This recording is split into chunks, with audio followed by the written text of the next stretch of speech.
everybody, and welcome. Thank you, Governor, for hosting us for everybody in the legislature. I want to welcome you. The state hospitality for me and for my family has always been amazing. You've welcomed a Better Place team into your state, and we're very, very proud to be standing here today after months of discussing and working together in such a collaboration. We've been following the governor's leadership with the Hawaiian Clean Energy Initiative, and we applaud your vision to move to 70% renewable energy by 2030. And we're proud to be in part of this initiative. We think that we actually can help you reach those goals faster. As a critical part of any renewable energy strategy depends on storage on the grid, and there's nothing better than electric cars, which are effectively moving batteries that are parked for 22 hours in a day to enable that kind of transition. So today, Better Place is thrilled that Hawaii will be the next market and the first full state in the nation that where we will put our network and we will put our infrastructure and bring in our business model. Better Place mission is to end the world's addiction to oil, because it's the right thing to do morally, it's the right thing to do for our economy, it's the right thing to do for our planet, it's the right thing to do for our national security, and most importantly, it's the right thing to do for our kids. To achieve this goal, and it's not a simple goal, we're not looking to a small reduction, we're looking to end our dependence on oil. We have to switch our transportation system from the car model I would describe as car model 1.0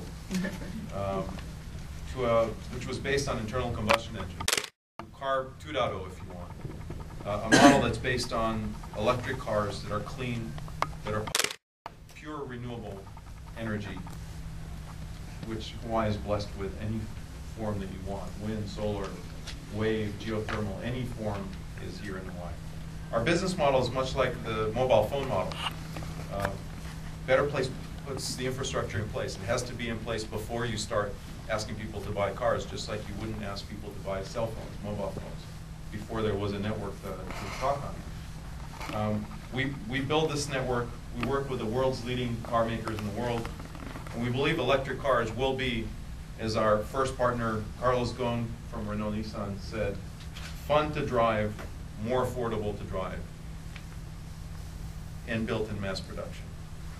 I invite you all afterwards to take a look at our Renault Nissan conversion of a Rogue, which is our prototype 2. It's a full SUV that drives fast enough that we will need software to slow it down for Hawaiian roads and make sure that we don't break the law. We're also thrilled to announce our partnership today with ECO, with Hawaiian Electric, to secure clean, renewable electricity at the same amount as our cars will use to create an absolute zero carbon footprint, end-to-end virtual oil field for the state of Hawaii. An oil field that doesn't dig into the ground, but one that builds on what nature's already given us, and that will work forever. We think that this is a perfect place not just for its contained model, the fact that you can take a car on the ocean either side, not just for the size, but also for the fact that this will become the blueprint where 6, 7, maybe 10 million visitors a year will come and witness and experience on their own what it means to drive an electric car. It's the best commercial you can have for electric cars in the world. And the timing of the news and today is actually very important. The U.S. needs to transition from car 1.0 to 2.0 with a certain set of urgency. In a sense, we're at the end of the first century of the car. This year, 100 years ago, 1908, Ford Model T came to the world. It was the beginning of the Industrial Revolution of America. It was the beginning of the mass production of America and the freedom to roam that we all cherish and build this nation on. Over the 100 years, we've had 3 crises, exactly at the third point of this century. 33 years ago, not too far away from here, at Pearl Harbor, the U.S. was attacked, freedom was attacked, and the president called on Detroit. And we asked them to switch from cars to tanks. Not a lot of people know it, but they argued for about a month. Then the president told him that he's not asking, he's telling them. And Detroit, at that point, leveraged all of its might, all of its power to save freedom in this world. And for that, we forever owe them a debt of gratitude. A third of a century later, in 1974, the world pipe of oil was shut down. 1974 marked the first peak, but it was an artificial peak of oil. And unfortunately, at that point, that crisis of $100 barrel, we squandered. We should have used that crisis at that time to actually disconnect between our cars and oil, but we let it go.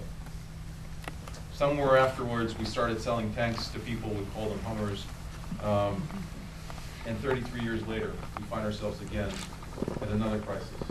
One that has to do with cars, it has to do with oil, it has to do with our economy, it has to do with our planet.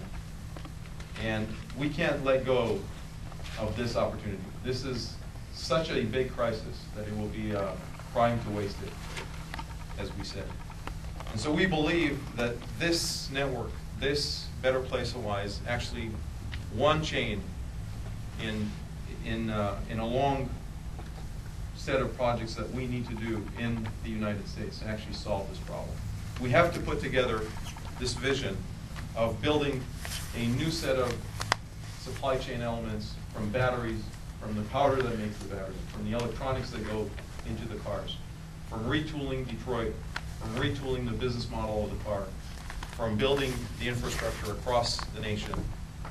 But Hawaii plays a critical role in demonstrating the blueprint, leveraging its size for the first time. It has an advantage to size, leveraging the renewable sources, and leveraging the opportunity of going first to demonstrate to the nation at every level, at the level of the House, the Senate, and hopefully at the level of President-elect Obama, that this is the model that we need to take across our nation. And we have to do it fast before other nations go out and take over CAR 2.0 before we actually get there.